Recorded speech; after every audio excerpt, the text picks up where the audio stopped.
Chapter 5. Advice from a Caterpillar. The caterpillar and Alice looked at each other for some time in silence. At last the caterpillar took the hookah out of its mouth and addressed her in a languid, sleepy voice. "Who are you?" said the caterpillar. This was not an encouraging opening for a conversation. Alice replied, rather shyly, I hardly know, sir. Just at present at least I know who I was when I got up this morning, but I think I must have been changed several times since then." "What do you mean by that?" said the caterpillar sternly. "Explain yourself." "I can't explain myself, I'm afraid, sir," said Alice, "because I'm not myself, you see." "I don't see," said the caterpillar. "I'm afraid I can't put it more clearly," Alice replied very politely, "for I can't understand it myself to begin with, and being so many different sizes in a day is very confusing." "It isn't," said the caterpillar. "Well, perhaps you haven't found it so yet," said Alice. "But when you have to turn into a chrysalis you will someday, you know, and then after that into a butterfly. I should think you'll feel it a little queer, won't you?" "Not a bit," said the caterpillar. "Well, perhaps your feelings may be different," said Alice. "All I know is, it would feel very queer to me." "You," said the caterpillar contemptuously. "Who are you?" Which brought them back again to the beginning of the conversation. Alice felt a little irritated at the caterpillars making such very short remarks, and she drew herself up and said, very gravely, "I think you ought to tell me who you are first." "Why?" said the caterpillar. Here was another puzzling question, and as Alice could not think of any good reason, and as the caterpillar seemed to be in a very unpleasant state of mind, she turned away. "Come back," the caterpillar called after her. "I've something important to say." This sounded promising, certainly. Alice turned and came back again. "Keep your temper," said the caterpillar. "Is that all?" said Alice, swallowing down her anger as well as she could. "No," said the caterpillar. Alice thought she might as well wait, as she had nothing else to do, and perhaps after all it might tell her something worth hearing. For some minutes it puffed away without speaking, but at last it unfolded its arms, took the hookah out of its mouth again, and said, "So you think you're changed, do you?" "I'm afraid I am, sir," said Alice. "I can't remember things as I used, and I don't keep the same size for 10 minutes together." "Can't remember what things?" said the caterpillar. "Well, I've tried to say how doth the little busy bee, but it all came different." Alice replied in a very melancholy voice. "Repeat." "You are old, Father William," said the caterpillar. Alice folded her hands and began. "You are old, Father William," the young man said, "and your hair has become very white, and yet you incessantly stand on your head. Do you think, at your age, it is right?" "In my youth," Father William replied to his son, "I feared it might injure the brain, but now that I'm perfectly sure I have none, why, I do it again and again." "You are old," said the youth, "as I mentioned before, and have grown most uncommonly fat, yet you turned a back somersault in at the door. Pray, what is the reason of that?"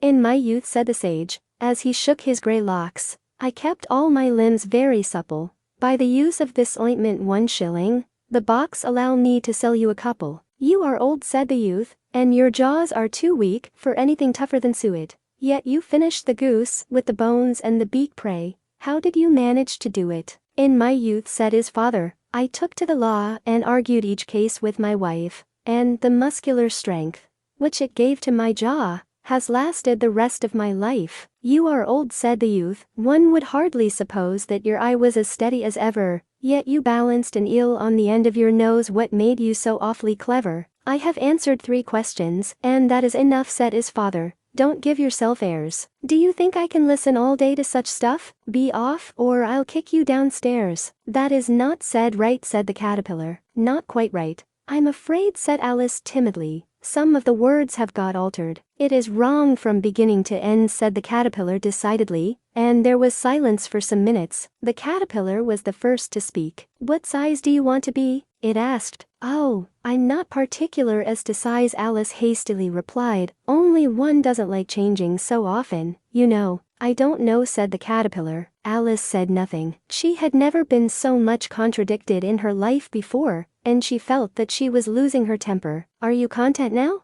said the caterpillar. "Well, I should like to be a little larger, sir, if you wouldn't mind," said Alice. 3 inches is such a wretched height to be." "It is a very good height indeed," said the caterpillar angrily, rearing itself upright as it spoke. "It was exactly 3 inches high, but I'm not used to it." pleaded poor Alice in a piteous tone, and she thought of herself. I wish the creatures wouldn't be so easily offended. You'll get used to it in time, said the caterpillar, and it put the hookah into its mouth and began smoking again. This time Alice waited patiently until it chose to speak again. In a minute or two the caterpillar took the hookah out of its mouth and yawned once or twice, and shook itself. Then it got down off the mushroom and crawled away in the grass, merely remarking as it went, "One side will make you grow taller, and the other side will make you grow shorter." One side of what? The other side of what? Thought Alice to herself. Of the mushroom, said the caterpillar, just as if she had asked it aloud,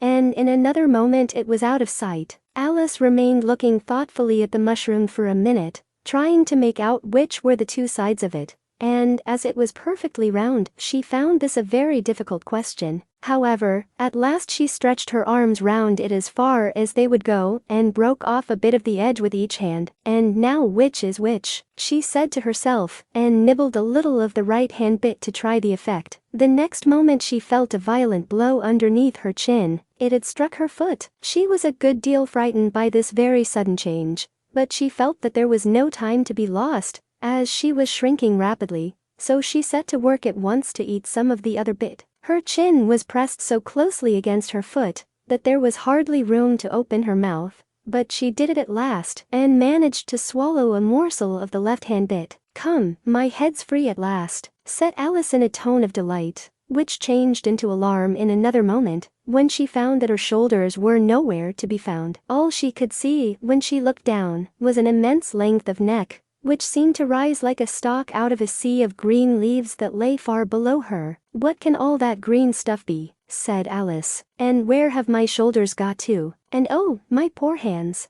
how is it I can't see you?" She was moving them about as she spoke, but no result seemed to follow, except a little shaking among the distant green leaves. As there seemed to be no chance of getting her hands up to her head, she tried to get her head down to them, and was delighted to find that her neck would bend about easily in any direction, like a serpent. She had just succeeded in curving it down into a graceful zigzag, and was going to dive in among the leaves, which she found to be nothing but the tops of the trees, under which she had been wandering, when a sharp hiss made her draw back in a hurry. A large pigeon had flown into her face, and was beating her violently with its wings. "Serpent!" screamed the pigeon. "I'm not a serpent," said Alice indignantly. "Let me alone." "Serpent, I say again," repeated the pigeon, but in a more subdued tone, and added with a kind of sob, "I've tried every way, and nothing seems to suit them." "I haven't the least idea what you're talking about," said Alice. "I've tried the roots of trees, and I've tried banks, and I've tried hedges," the pigeon went on,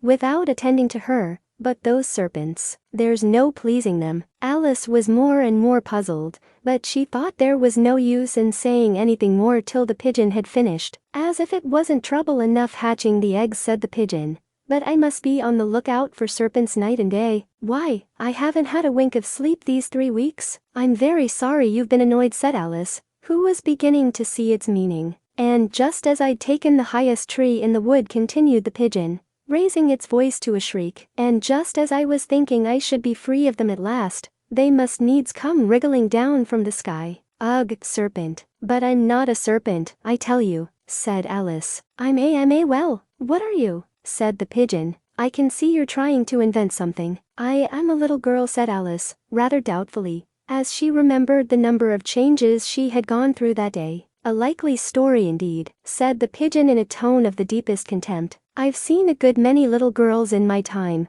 but never one with such a neck as that. No, you're a serpent, and there's no use denying it. I suppose you'll be telling me next that you never tasted an egg." "I have tasted eggs, certainly," said Alice, who was a very truthful child, "but little girls eat eggs quite as much as serpents do, you know." "I don't believe it," said the pigeon, "but if they do, why then they're a kind of serpent. That's all I can say." This was such a new idea to Alice that she was quite silent for a minute or two, which gave the pigeon the opportunity of adding, "You're looking for eggs, I know that well enough, and what does it matter to me whether you're a little girl or a serpent?" "It matters a good deal to me," said Alice hastily, "but I'm not looking for eggs as it happens, and if I was, I shouldn't want yours. I don't like them raw."